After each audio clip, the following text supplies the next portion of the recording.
ici Dorine, Et Cyril, des investisseurs sereins. après plusieurs années de travail en tant qu'ingénieur, nous nous sommes lancés en investissement immobilier. Après 5 années d'acquisition, nous étions devenus libres financièrement. Dans ce podcast, nous vous partageons les stratégies et les bonnes pratiques pour développer votre intelligence financière. Dans le but non seulement d'être plus riche sur le papier, mais avant tout pour devenir plus libre et plus heureux. Alors, ouvrez grand vos oreilles et préparez-vous à atteindre vos objectifs.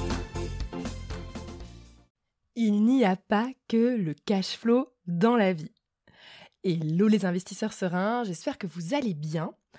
Aujourd'hui, j'avais envie de parler des personnes qui ont du mal à trouver des biens qui génèrent du cash flow et du coup qui se disent « Oh là là, mais c'est trop compliqué, ça vaut pas la peine. » Avant, on pouvait avoir du cash flow, maintenant c'est plus compliqué. Alors, d'ailleurs, je fais référence à l'épisode 149 dans lequel je parle de la rentabilité brute qu'il faut viser pour un cash flow nul avec les taux actuels. Et il y a également l'épisode numéro 151 dans lequel je parle justement du réel impact des taux actuels sur le cash flow. Ces épisodes sont vraiment utiles pour essayer de comprendre les mécanismes mathématiques qui se cachent derrière cette notion de cash flow et de rentabilité. Et en effet, aujourd'hui, à l'heure actuelle où je parle, donc on est en octobre 2023, peut-être début de novembre quand l'épisode va sortir, et concrètement, en fait, c'est quand même plus difficile aujourd'hui d'avoir du cash flow parce qu'il va falloir plus de rentabilité. Et en l'occurrence, si jamais vous avez suivi les 2 épisodes précédents et que si jamais vous êtes étonné de ce que je vais vous dire, courez les écouter. Mais en gros, concrètement, ça demande une augmentation de 1 à 2% de la rentabilité pour avoir le même cash flow aujourd'hui. Oui, je sais, si ça vous étonne, courez aller écouter les épisodes que je vous ai dit, c'est-à-dire l'épisode 149 et l'épisode 151. Et donc, on va continuer cet épisode. Vous allez vous dire « Ah, mais c'est difficile de trouver des biens à 9-10%. Parfois, je trouve que des 8%. Et du coup, je ne sais pas quoi faire. Est-ce que j'y vais quand même ?» etc. Alors, je sais que trouver un bien rentable, moi j'ai la conviction que c'est possible, mais c'est vrai que ça demande du temps, de l'énergie. Des fois, on n'en a pas. Et en plus de ça, quand on est dans une grosse ville avec des prix chers, on a du mal à trouver cette rentabilité. Donc, on a la flemme d'aller loin, de faire des voyages les week-ends pour essayer de trouver des villes un peu plus loin de chez soi, etc., pour avoir de la bonne rentabilité. Donc, je comprends tout à fait que ce soit difficile et que parfois, on se décourage. Mais dans cet épisode, j'avais envie justement de vous partager le fait qu'il n'y a pas que le cash flow dans la vie. Pourquoi je vous dis ça ?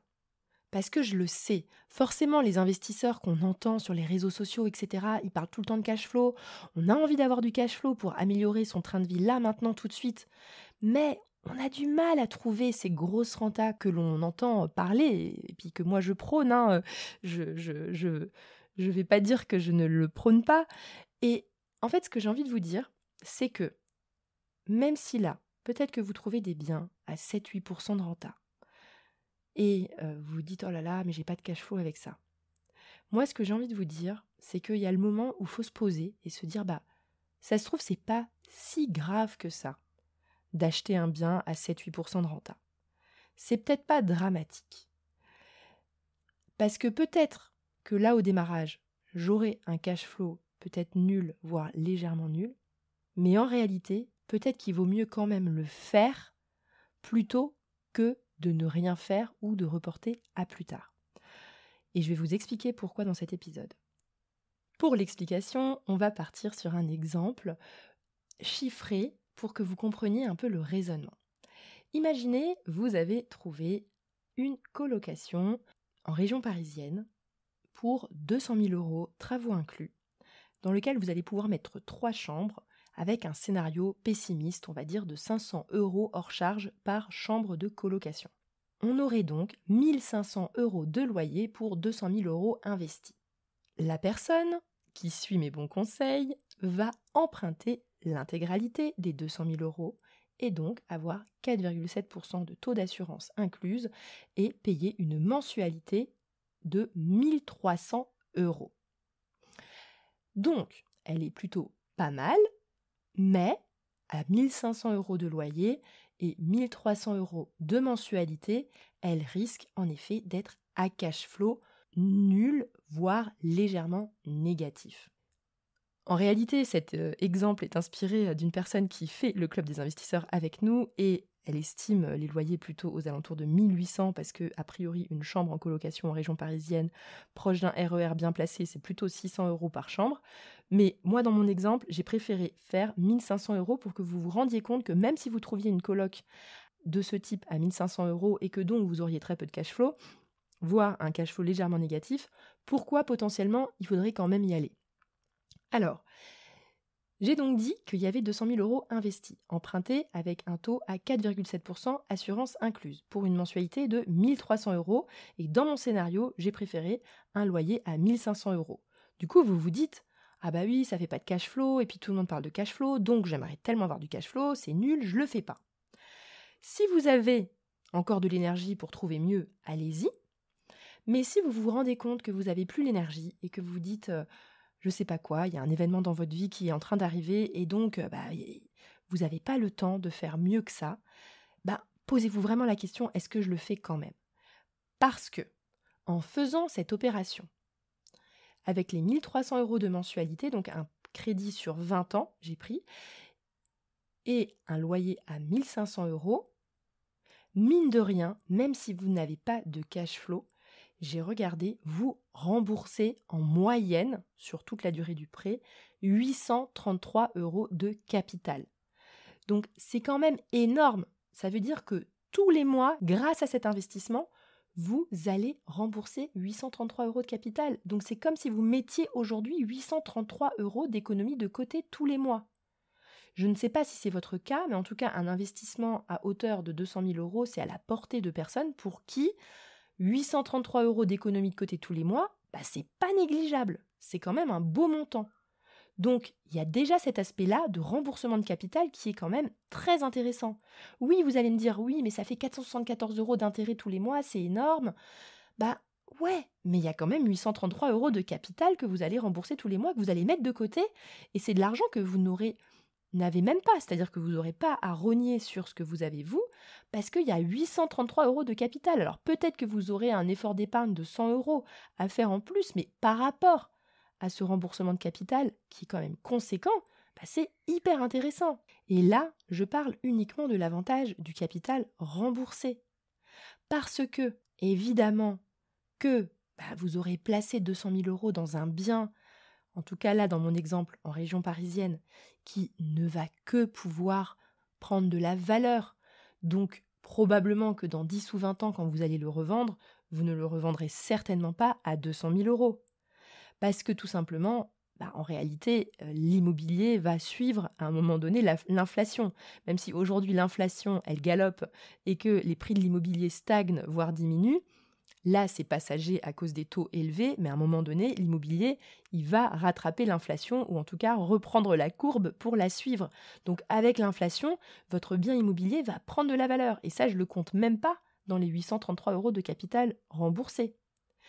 Et maintenant, je vais quand même dire le petit détail que beaucoup de monde oublie, c'est que là, aujourd'hui, vous louez à 1 500 € par mois votre loyer, mais vous allez appliquer, évidemment, l'indice de révision des loyers, l'IRL. Et l'IRL, aujourd'hui, à l'heure à laquelle je vous parle, on est sur 3,5% d'augmentation annuelle. Ça veut dire qu'en moyenne, les locataires, aujourd'hui, ils ont 3,5% d'augmentation de loyer tous les ans. Donc, votre fameux loyer à 1 500 €, il ne va faire qu'augmenter au fur et à mesure des années. Prenons un scénario pessimiste. Parce que là, en l'occurrence, 3,5% par an d'augmentation, c'est vrai que c'est quand même beaucoup.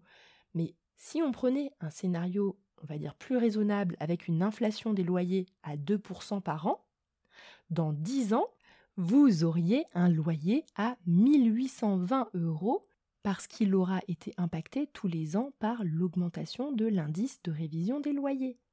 Et là, j'ai pris le scénario avec 2% d'augmentation en moyenne pour l'IRL, mais si on était à 3% comme la tendance qu'on est en train d'avoir actuellement, on serait à plus de 2 000 € de loyer. Donc c'est-à-dire que dans 10 ans, votre colocation que vous louez aujourd'hui à 1 500, dans 10 ans, elle se louera 2 000 €. Donc votre mensualité, quant à elle, sera la même. Donc vous vous créez un cash flow futur. C'est-à-dire que là, concrètement, vous n'avez pas de cash flow au moment de l'achat, mais très rapidement, au bout de 2-3 ans, votre cash flow va commencer à devenir positif et ne va que croître au fur et à mesure des années. Même si votre cash flow risque d'être modéré parce que vous allez commencer à payer des impôts sur ce bien au bout de quelques années, parce que les travaux que vous aurez faits ne sont pas énormes, et c'est normal à un moment donné de commencer à payer des impôts, mais vous avez compris le mécanisme. Votre mensualité, elle sera la même. Et si l'inflation arrête d'augmenter, il y a des chances aussi que les taux baissent. Et là, vous renégociez à la baisse votre crédit, en ayant évidemment demandé une clause de rachat de crédit sans frais, dans la mesure du possible, avec votre banquier. Voilà, j'espère que cet épisode va vous aider à relativiser cette course infernale au cash flow, parce que oui, c'est bien d'avoir du cash flow, surtout quand on veut enchaîner les investissements et y aller fort, mais parfois, c'est difficile. Donc, dans ce cas, peut-être freiner un peu son appétence pour le cash flow et privilégier le passage à l'action, parce qu'au final, c'est ça le plus important, mine de rien. Vous voyez que la personne qui attend d'investir dans ce bien et qui ne fait rien, elle perd quand même 833 € tous les mois de remboursement de capital. Là, ceux qui m'écoutent et qui ne sont pas passés à l'action et qui ont un potentiel d'investissement de 200 000 € avec la banque, vous êtes en train de perdre plus de 800 € tous les mois. Voilà, c'est ça que j'ai envie de vous dire. Donc, privilégiez le passage à l'action si pour vous trouver du cash flow, c'est vraiment difficile. Et restez encore quelques instants parce que j'avais envie de vous lire le super commentaire que m'a fait Aïna LFNT sur Apple Podcast. Elle m'a dit « Concret et concis ». Merci pour ce podcast, je l'ai découvert seulement hier et je dévore chaque épisode. Des conseils concrets, pertinents, pas de blabla. S'il ne fallait en garder qu'un, pour moi ce serait celui-ci. Merci beaucoup Aïna, donc elle m'a mis ça en août 2023, je suis un petit peu en retard dans ma lecture de commentaires, mais c'est promis, je vous lis tous. Donc merci 1000 fois, et pour ceux qui ont envie également de me laisser un petit commentaire pour me donner du courage et de me mettre en joie, il suffit d'aller, si jamais vous êtes sur Apple Podcast, de scroller vers le bas et vous allez trouver l'espace où vous allez pouvoir mettre un commentaire sur le podcast et évidemment une note de 5 étoiles. Pourquoi je dis 5 étoiles? C'est que si vous mettez 4 étoiles, ça me fait baisser tout simplement ma moyenne. Donc allez-y, mettez un 5 étoiles si le cœur vous en dit. Sur ce, je vous souhaite à tous une excellente journée et à bientôt!